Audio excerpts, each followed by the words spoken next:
پیغمبر علیه الصلاۃ والسلام سره محبت کړل دا د یو مؤمن سړي د پوره ډرغټ سرمایه ده د قیامت پر ورځ یو انسان ته پته لګي چې د مو د پیغمبر سره د محبت کیمه فائدہ ده د قیامت پر ورځ باندې هغه انسان د رسول الله صلی الله علیه وسلم سره وي چې کیم سره د پیغمبر سره محبت کو د ایمان د تکمیل نشانی هدو صحیح بخاری کې حضرت انس رضی الله تعالی عنہ دا روایت نقل کوي ان رجلا سأل النبي صلى الله عليه وسلم عن الساعه چې وکاس د نبی علیه الصلاۃ والسلام نه پښتنه وکړه یا رسول الله قیامت وکړه سي فقال متى الساعه قیامت وکړه سي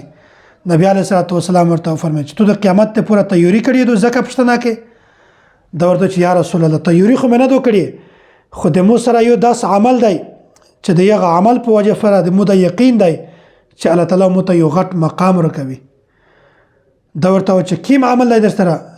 یا کاس ورته یا رسول الله زه د الله او د الله د رسول سره محبت کوم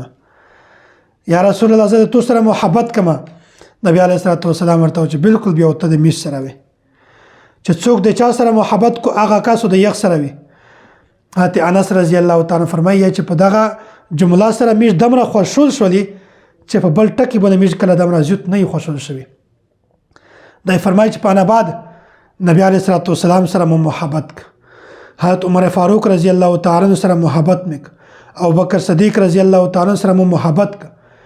یا چې اگر چې د میش اعمال د مرانه دي چې هغه د پیغمبر مقام ته ورسیږي